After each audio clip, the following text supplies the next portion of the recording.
आज का शो बहुत ही इम्पोर्टेंट। सारी दुनिया का इल्म एक तरफ आ जाए और ये एक चीज़ अगर एक तरफ आ जाए तो मेरा ख्याल है हमें इसको उठा लेना चाहिए, क्योंकि ये एक पैकेज डील ऐसी है कि जिसको सामने रख के हम बाकी सारी दुनिया की चीज़ें हासिल कर सकते हैं। आज का शो जिसके बारे में जब से ये दुनिया बनी है 3 चीज़ों के बारे में सबसे ज़्यादा बात हुई है। एक रब के बारे में, एक मोहब्बत के बारे में क्योंकि इंसान इसके बगैर जी नहीं सकता है, और तीसरी चीज़ जो है वो है खुशी। कुदरत के इस पूरे कारखाने में अगर आप गौर से देखें, दुनिया में बड़े बड़े इंसानों की अगर आप किताबें पढ़ें, आप इल्हामी किताबें पढ़ें, आपको ये नज़र आएगा उसमें हर चीज़ है। लेकिन एक चीज़ जो है ना, इल्हामी किताबों में आपको ऐसी नज़र आएगी जो कि आपको अपने आप से रिश्ता रख के और तब बाकी चीज़ों के बारे में बात करेगी, लेकिन वो एक चीज़ के बारे में बात नहीं करेगी, वो है खुशी। क्योंकि खुशी हासिल करना इंसान का अपना काम है और इसके बारे में हमें बिल्कुल नहीं बताया जाता। आज का हमारा टॉपिक है खुशी है क्या चीज़, व्हाट इज़ हैप्पीनेस। ठीक, कैन वी डिफाइन इट? क्या हम इसको डिफाइन कर सकते हैं कि ये क्या है? How can we pursue it? हम इसको कैसे हासिल कर सकते हैं, हम इसके पीछे कैसे पढ़ सकते हैं?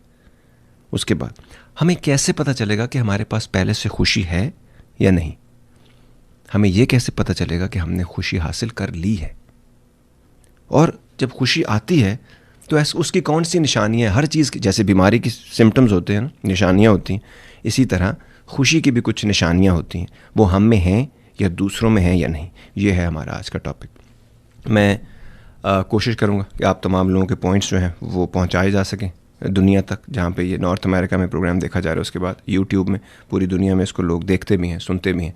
सो आज का हमारा शो सिंपल। एक बात जो मैं पहले यहाँ पे बात ज़रूर प्रेमिस में बताना चाहूँगा, जैसे कुछ लोग दुनिया में पैसे में पैदा होते हैं, पैदा होते ही पैदाइशी वो पैसे वाले हो जाते हैं। ऐसे कुछ लोग आप देखेंगे जो पैदा होते ही शोहरत मिल जाती है उनको, किसी मशहूर आदमी के घर पैदा होकर इज़्ज़त और रुतबा उनको मिल जाता है, और बाकी दुनिया के तमाम लोगों को 99.999 जितने भी आप 9 लगा लें % लोग जो हैं वो मेहनत करके पैसा कमाते हैं, इज़्ज़त कमाते हैं, शोहरत कमाते हैं। ठीक, बिल्कुल इसी तरह खुशी, कुछ लोग इस खुशी के साथ पैदा होते हैं। ये मेरा अपना ज़िंदगी का एक्सपीरियंस है। मैंने अपनी ज़िंदगी में 3 ऐसे लोग देखे हैं जो इस दौलत के साथ पैदा हुए हैं। बाकी हम जैसे लोगों को ज़्यादातर खुशी जो है, जो बाकी 99.99% बोला था, उन सबको खुशी हासिल करनी पड़ती है, कमानी पड़ती है, और कमाने के लिए पहले सीखा जाता है कि खुशी है क्या चीज़, फिर कमाई जाती है। लेकिन आज देखते हैं लोग क्या कहते हैं। ठीक है जी, क्यों क्या कहते होते हैं कि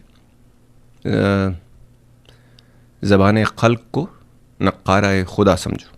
ठीक, कोई है हमारे साथ, करते हैं जी उनसे बात। Hello, you on the air. अस्सलाम वालेकुम आज़ाद जी। जी वालेकुम सलाम मैम। हाँ जी, कैसे हैं आज़ाद जी? बिल्कुल ठीक ठाक, आप बताइए, खुश लग रही हैं जी। गुड। बस बहुत खुश हूँ। अब असल में मैं ये कहना चाहूँगी कि मेरे ख्याल से खुशी भी मौसम की तरह होती है। जैसे इंसान के दिल का मौसम अच्छा हो तो बाहर कुछ भी मौसम हो, इससे कोई फर्क नहीं पड़ता। इसी तरह अगर आप अंदर से खुश हैं तो लकी हैं, आप एंजॉय करें खुशी को। जैसे आज भी मुझे बहुत खुशी मिली, और वैसे किसी बड़े आदमी ने कहा है मुझसे कि जब आदमी कोई कुछ भी नहीं कर सकता हो, कुछ नहीं कर सकता हो, तो वो बस खुश तो रह सकता है ना, तो उसे खुश रहना चाहिए। बिल्कुल। और 2 सवालात आपसे हैं आज़ाद जी मेरे जी। और वो ये कि लोग कहते हैं कि जो खुशियां हैं वो किस्मत से मिलती हैं। ये बात सही है या फिर ढूंढने से मिलती हैं? ठीक है। और दूसरा ये कि आप अक्सर कहते हैं आज़ाद जी अपने प्रोग्राम में भी कि जिस चीज की आदमी कोशिश करता है इसको वही मिलता है। तो क्या खुशी पाने के लिए भी कोशिश करनी चाहिए? बहुत अच्छे सवाल जी, nice of you ma'am, thank you very much. पहली बात तो ये, जो खुशियाँ जो हैं वो किस्मत से मिलती हैं या ढूंढने से मिलती हैं, दोनों से। कभी भी हमेशा एक चीज़ को पकड़, कभी कभी आपको लगेगा दरमियाना रास्ता जो है ना वो सबसे खूबसूरत रास्ता है। ये समझना बहुत ज़रूरी है कि कुछ चीज़ें, उनमें खुश रहना और उनके साथ खुश रहना इंसान की बहुत बड़ी खुशबख्ती है, और बाकी चीज़ें जो भी आपको चाहिए उसको हासिल करने के लिए तगो-दो करनी है, आपने सही करनी है, कोशिश करनी है, तो वो खुशियाँ भी मिल जाती हैं अगर वो आपके लिए अच्छी हैं या वो आपकी टाइप की हैं। कई दफ़ा हम बहुत कुछ चाहते हैं लेकिन वो हमारे लिए अच्छा नहीं होता, हम उसको हैंडल नहीं कर पाते और बहुत सारे मसाइल पैदा होते हैं। सो इसको समझना बहुत ज़रूरी है। दूसरी बात ये कि कोशिश करने से जो हैं वो खुशियाँ मिल सकती हैं। जी बिल्कुल मिल सकती हैं, लेकिन अगर कोशिश को भी देखना है, आप ये चाहें कि इस 40 साल की उम्र में मैं माउंट एवरेस्ट चढ़ जाऊँ, नहीं हो सकता। मैं आर्नल्ड श्वार्ज़नेगर बन जाऊँ, मेरे लिए नहीं हो सकता पॉसिबल। मेरा उसमें एक तो इंटरेस्ट नहीं है। मैं उसके लिए आर्नल्ड साहब बनने के लिए, मिस्टर ओलंपिया बनने के लिए बचपन से लेकर ऑस्ट्रिया से उस बंदे ने शुरू किया और सारी ज़िंदगी की उसकी मेहनत थी, उसके बाद वो सब कुछ बना। उसके लिए एक पी काटनी पड़ती है। सो वो जब तक नहीं करेंगे, तो अगर आप रियलिस्टिक अप्रोच है आपकी, ठीक, अगर मैं रेडियो का प्रोग्राम करता हूँ और मैं चाहता हूँ कि ये रेडियो का प्रोग्राम 50 मुल्कों में सिंडिकेट हो जाए, तो हो सकता है कोशिश करते रहने से आहिस्ता, क्योंकि ये मेरा काम है, यही मेरा पैशन और मैं इसको परस्यू करना चाहता हूँ। सो अगर आपका पैशन जो है और बाकी चीज़ें अलग अलग हैं और सिर्फ आप चाहते हैं, तो फिर मुश्किल हो जाएगा, फिर दुख ज़्यादा मिलेंगे, खुशियाँ कम। लेकिन अगर आपका रास्ता ठीक है और आपने फिगर आउट कर लिए और स्वॉट एनालिसिस कर लिया, strength, weaknesses, opportunities and threats, तो बिल्कुल हो सकता है। Nice of you ma'am, thank you very much, good question. Hello, on दिया। हेलो जी ज़ारा जी, कैसी हैं? बस हम तो ठीक हैं, तुम कैसे हो? बिल्कुल ठीक, बड़े अरसे बाद बात हुई। अच्छा, हाँ समझ गई। बेवफा, बिल्कुल, वाकई बहुत। खैर छोड़ो ये सब जी। आप मुझे ये बताइए, आज का हमारा टॉपिक है खुशी से रिलेटेड। नहीं, मैं समझ गई। मेरा कहना ये है, खुश तो सभी रहना चाहते हैं, लेकिन तुम हमें एक बात बताओ, जो दुनिया में कितने लोग खुश हैं? मेरे ख्याल में तो नहीं। ज्यादातर लोग तो दुखी हैं, इसलिए जो इतनी परेशानियां आजकल हैं, किसी को नौकरी की परेशानी, किसी को घर में है परेशानी, बच्चों को लेके हजारों परेशानियां हैं। ऐसे में इंसान कैसे खुश रहता है? इतना आसान थोड़ी है कि भाई हम खुश रह जाए तो बस खुश रह जाएगा इंसान। अब आप समझी हैं कि टॉपिक आज क्यों रखा गया है खुशी के बारे में? इसलिए कि हम में से ज्यादातर लोग, जैसे आपने अपना एक्सपीरियंस बयान किया है ना, उस तरह मेरा भी ये एक्सपीरियंस है, अपनी फैमिली से लेकर बहन भाइयों, दोस्तों, बुजुर्गों, जो लोग मैं काम करता हूँ, ओवरऑल खुशी जो है ना नापैद है, कम से कम नजर आती, ठीक है। सो फिर हमने कहा कि चलिए सर जोड़ के बैठते हैं और ये बात करते हैं कि ये खुशी ऐसी क्या चीज़ है, क्या इसमें हमारी गलतियों की वजह से खुशी हमसे छिन गई है? नहीं, रहा किस्मत की बात, तो किस्मत तो अल्लाह ताला जिसको जो अल्लाह ताला की मर्जी होती है उसको देते हैं, ठीक है, वो अलग बात है। लेकिन ऐसे खुश रहना तो मेरा तो मतलब ये है, जो भाई हम नहीं समझते हैं, जो आजकल ज्यादातर लोग दुखी हैं जी, खुश बहुत कम लोग हैं। अच्छा, मेरे ख्याल से आज तक जो हम दुखी हैं ना, उसमें अगर कुछ रब की मर्जी तो खैर शामिल नहीं हो सकती, लेकिन कुछ हालात के जरूर शामिल हैं। नहीं, हाँ, हालात भी ऐसे होते हैं जो इंसान चाहने के बावजूद भी खुश नहीं रह सकता, और उसमें इंसान का भी बहुत बड़ा हाथ है, और इसके बारे में हम करेंगे बात, और यही आज का हमारा टॉपिक है। But nice of you, thank you very much. सुनते रहिए, हमारे साथ रहिएगा। और जो लोग पहली दफ़ा ज़ारा जी को देख और सुन रहे हैं जी, तकरीबन हमारे साथ 8 साल का रेडियो आज़ाद के साथ और बोल के लब आज़ाद हैं तेरे के साथ उनका ताल्लुक़ है, और कुछ दिनों के लिए वो गायब हो जाती हैं, वो गिले शिकवे करती रहेंगी। उनकी बहुत मज़े की बातें होती हैं, नोक झोंक, आपको बहुत पसंद आएगी, जैसे हमारी बाकी ऑडियंस को आती है। सो आप जान जाएंगे बहुत जल्द उनको। Nice of you ma'am, thank you very much. कोई है हमारे साथ? जी, अस्सलाम वालेकुम आज़ाद, कैसे हैं? जी वालेकुम सलाम, बिल्कुल ठीक ठाक, आप कैसी हैं? मैं ठीक जी, अच्छा जी, हैप्पीनेस। देखिए, रब ने कायनात को, हर चीज को ना पेयर्स और ऑपोजिट्स में पैदा किया, और हर ऑपोजिट जो है ना वो दूसरे को कॉम्प्लीमेंट करता है, बल्कि मैं यूँ कहूँगी कि स्ट्रेंथन करता है, ठीक है। और फिर वो जो दोनों मिलके कमाल करते हैं ना, बस फिर वो होता है जैसे दिन और रात। जैसे रब ने कहा कि रात को पैदा किया कि तुम सुकून पा सको, और दिन में कि तुम अल्लाह का फजल ढूंढ लो और शुक्र अदा करो। इसी तरह गम और खुशी जो है ना, एक दूसरे से बहुत गहरा ताल्लुक है, जैसे चोरी दामन का साथ। मैं गम को महसूस किए बगैर कभी हैप्पीनेस को ना फील कर सकूंगी, ना डिस्क्राइब कर सकती हूँ। बिल्कुल। एक बड़ी सिंपल डेफिनेशन जो मुझे समझ आई है हैप्पीनेस की, वो ये है कि अपनी खुशी को रब की खुशी के ताबे करना, ठीक है। और हैप्पीनेस जो है वो रिप्रोडक्ट है बहुत ही चीजों का। अब सवाल कई दफा ये आता है मैं खुश क्यों नहीं होती।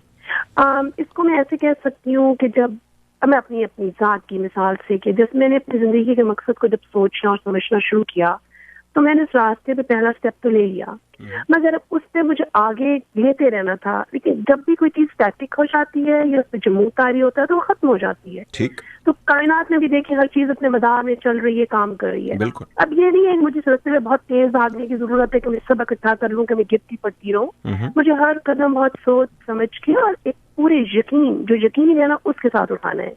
और फिर मुझे रास्ते के छोटे छोटे ऑब्स्टिकल, जिनको मैं गम भी कह सकती हूँ, और जो उसके बाद मुझे रिलीफ मिलता है, उसको मैं खुशी कहूँ, उसके साथ कम्बिनेशन के साथ वो मेरी स्ट्रेंथ बनेंगे।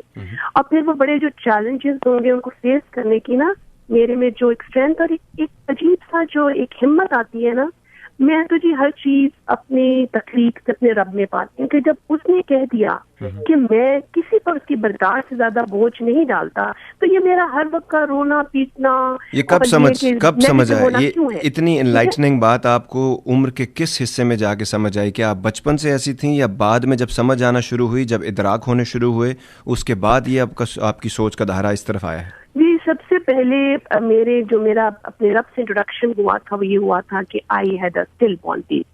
ठीक है, मेरा बेटा हुआ और मैं अपनी फैमिली से दूर एक डिफरेंट कंट्री अफ्रीका में थी, जिम्बाब्वे में। तो एकदम से अजीब सा था, एक कमी का ये क्या हो गया। पर उसके बाद जिंदगी में बहुत सी चीजें आई। फिर मेरी अपनी जिंदगी में हुआ कि मेरे हस्बैंड को एक ऐसा वायरस हो गया जिससे वो उनके नेक डाउन पैरालिसिस था। उसमें बहुत से रिकवरी के चांसेस होते हैं, लेकिन इनका तो जो था वो सबसे काइंड ऑफ स्वेयर था। लेकिन उसके अंदर भी वो जो एक शख्स अपनी एक हाथ की पूर नहीं ला सकता था आजाद, जब उसने आहिस्ता आहिस्ता खड़ा होना सीखा तो मैंने उसके साथ साथ ही अपने रब से, जैसे था ना कि मेरा इंट्रोडक्शन क्या, मेरा मिलना शुरू हो गया। और उसके बाद जो बहुत चीजें मैं बड़ी इजी लेती थी और जो मैं ऐसे लेती थी, उन्होंने मेरी सोच बदल दी। आज मैं आपकी एक मिसाल देती हूँ कि जब मैं यूएसए में आई तो स्नोफॉल बड़ी एक यूनिक सी चीज थी, शुरू में मैंने बड़ी एंजॉय की। लेकिन उसके बाद जब भी स्नोफॉल, उसके बाद क्या होना, हर वक्त मुझे पैरानॉय हो जाना, मेरा मूड अपसेट, कंप्लेनिंग, मियाँ बच्चों को ये ना करना, यूं ड्राइव ना करना, कि जो नहीं भी होना होता था ना उसे मैं करवाने की कोशिश कर रही होती थी।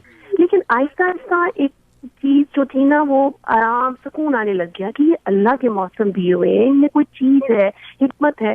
और ये पहली स्नोफॉल है, मैं दयानतदारी से कह रही हूँ कि मैं इतनी काम थी, मैंने सबको कहा प्रिकॉशन लो, जरूरी खुद भी ली।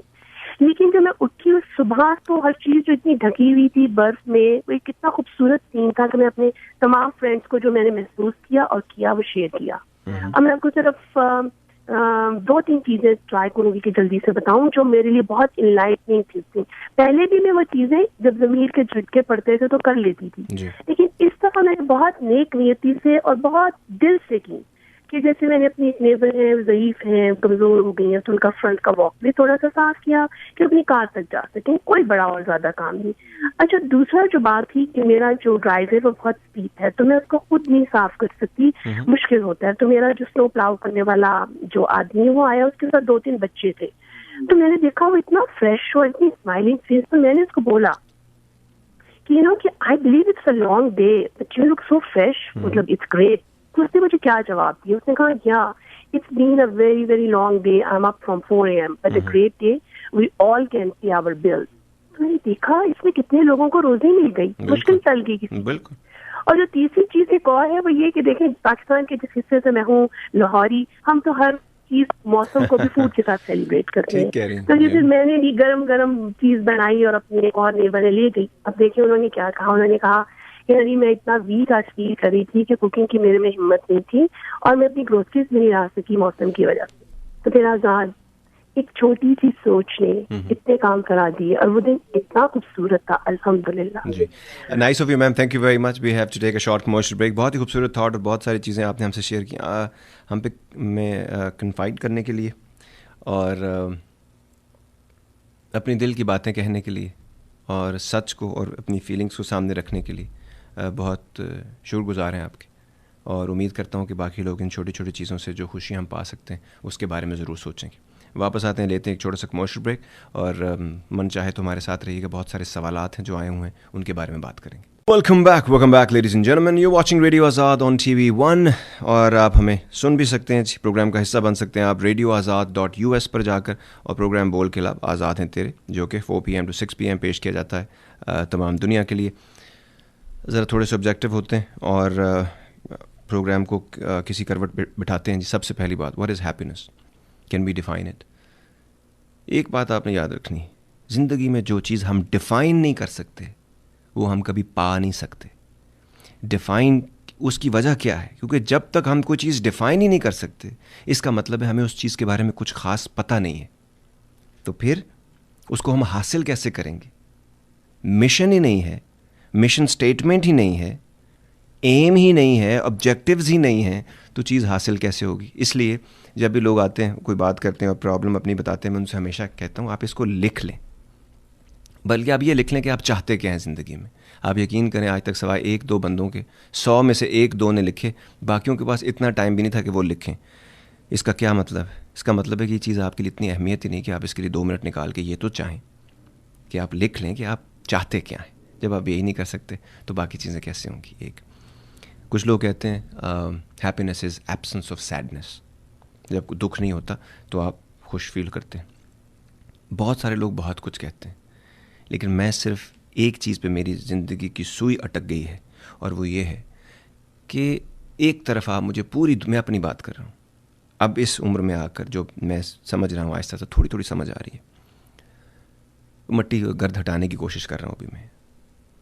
पूरी दुनिया का इल्म भी अगर किसी बंदे को मिल जाए, उसके सामने कायनात के सारे राज भी आश्कार हो जाएं, उसको हर चीज़ का इदराक भी हो जाए, और अगर वो खुश ना हो तो कोई फ़ायदा नहीं। ऐसे इल्म का क्या फ़ायदा जो हमें खुशी नहीं दिला सकता? ठीक, ऐसे बाकी चीज़ों का क्या फ़ायदा जो हमें सिनिकल कर दे, जो हमें स्केप्टिक कर दे, जो हमें स्केपिस्ट कर दे। जितने लोगों के पास बड़ा बड़ा इल्म है जो हमें अकेला कर दे। तो अगर एक चीज़ मुझसे कहा जाए कि आप उठा लो एक चीज़, तो मैं खुशी उठाऊंगा। क्यों? क्योंकि खुशी के अंदर वो सब कुछ आ जाएगा जो, क्योंकि इल्म आदमी क्यों हासिल करता है? इन्फॉर्म्ड रहने के लिए, वेल इन्फॉर्म्ड डिसीजन बनाने के लिए, अपना रास्ता सीधा करने के लिए, और वो सब कुछ को बेसिकली एंड पे आके आदमी खुशी। अगर आपकी ज़िंदगी का आज तक आपने और मैंने कोई एम नहीं बनाया, तो एक एम ही अगर हम बना लें कि जिस दुनिया में हम अपनी मर्ज़ी से आए नहीं, अपनी मर्ज़ी से हम जाएंगे नहीं, उसके बीच का अगर हम सिर्फ उसको खुश रह सकें, यही अगर हमको मिल जाए तो सारे काम हो जाएंगे। रब की मर्ज़ी भी उसमें शामिल हो जाएगी, उस पर आप खुश भी होना शुरू हो जाएंगे। जो चीज़ें आपको करनी है वो आप हासिल भी कर लेंगे, जो चीज़ें नहीं हासिल कर सकते उनमें भी आपको जो है सेरेनिटी उसकी भी मिल जाएगी हमको। सो एक ये इतनी इंपॉर्टेंट चीज़ है, तो इसलिए फिगर आउट करना है, पहले इसको डिफ़ाइन करना है कि आपके लिए खुशी क्या है। खुशी उस बंदे को हासिल हो ही नहीं सकती जिसने दुख नहीं देखा।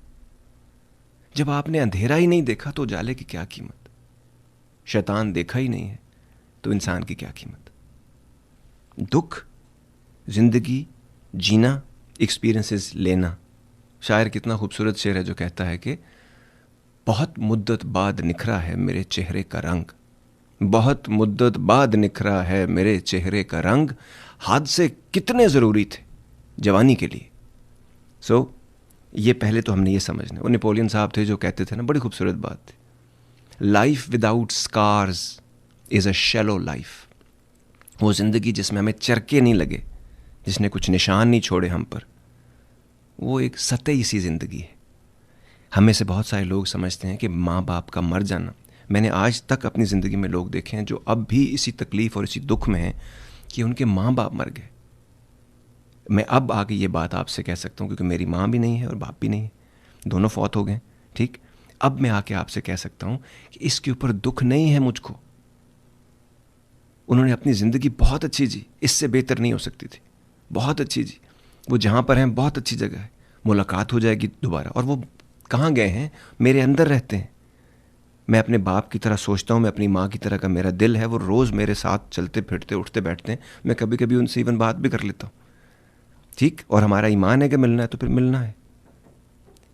ये दुख नहीं होते, ये तो रब की मर्ज़ी को ना मानना है, ये तो रब के कानून के ख़िलाफ़ जाना है कि मैं ना मानूं, क्योंकि ये तो सबके साथ होना है, अज़ल से होता है, अज़ल तक होता रहेगा आगे तक। ठीक, सो दुख, हाँ, अगर किसी माँ से उसका बेटा जुदा हो गया है, दुख, इस किस्म के हैं दुख, मानता हूँ मैं। लेकिन बहुत सारी चीज़ें जो कि अपने टाइम पर होती हैं, बायोलॉजिकल और नेचुरल हैं, उनको ना मानना जो है वो अपने लिए खुद दुख इकट्ठे करना है। ठीक, अब आते हैं कि एक सवाल आया था बहुत अच्छा, उन्होंने कहा सर बहुत सारे लोग बहुत सारी चीज़ें करते हैं, लेकिन हमसे एक बेसिक सवाल ज़रूर कीजिएगा, लोगों के सामने रखिएगा, लोग उसके ऊपर ज़रूर बात करें। और वो ये सवाल ये था कि कौन सी ऐसी चीज़ें हैं जो हमें खुशी से दूर रखती हैं। मैं हमेशा से कहता आया हूँ, we are a part of our own pain. हम अपने दुख का खुद हिस्सा हैं, हम खुद हैं वो मिरेकल। वो ओबामा साहब कहते थे ना we are the miracle we have been waiting for. हम हैं वो मौजज़ा जिसका हम इंतज़ार करते रहे हैं। हम ही अपने दुखों का मदावा भी कर सकते हैं ना, लेकिन हम करते नहीं हैं और ख़ुद हम अपने आप को दुख दे रहे हैं। कैसे? हम में से अगर हम ये सारे काम कर रहे हैं तो आपको खुद ही पता चल जाएगा।